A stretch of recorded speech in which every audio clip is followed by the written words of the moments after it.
10 years ago today, my husband and I rode in a bus with 24 other queer couples who all lived in states where they weren't allowed to get married. The reasons why we want to get married are no different than why anybody else would. You know, we want to make a lifelong commitment to each other. They have the rings, the well wishes, and gifts from friends.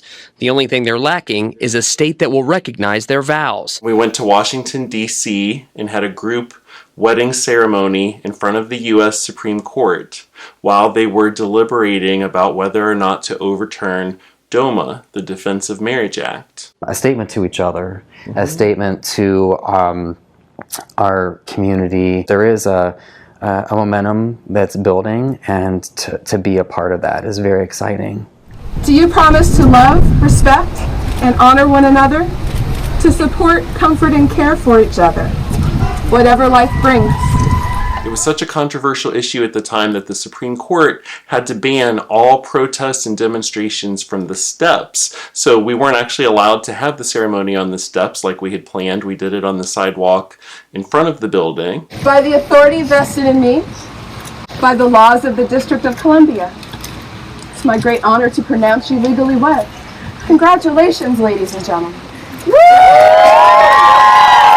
After the ceremony, one of the guards came down and said that they were all so moved by what they had seen that they had gone and gotten special permission to allow all of us to go up inside the Supreme Court building and walk out the front doors and come down the steps one couple at a time. There's no way to describe for you what that felt like at a time when it seemed that so many people in our country were against us. All of the hate and bigotry targeting the trans community and other members of the queer community, it is no different than what was being said about us at that time. Protect the children. God hates this. This is unnatural. A week after we got back to Ohio, we heard the news that the Supreme Court overturned DOMA, and it wasn't long after that that marriage equality became the law of the land. Our community fought that battle and won against a lot of very difficult odds. And that's why we need to rally together today to fight against all of these bigoted laws. Our community's stories don't get told in history books yet, but it was a historic day for us, and I'm so grateful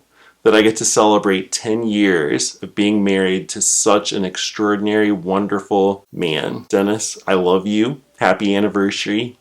And happy anniversary to all the other couples. History is being written every day. And I want to challenge and encourage all of you to find your own way to use your voice and be a part of it. To me, that's what Pride Month is all about. Newlyweds, how do you guys feel? Awesome. You guys just made a little bit of history today. Thank you so much. I have like goosebumps.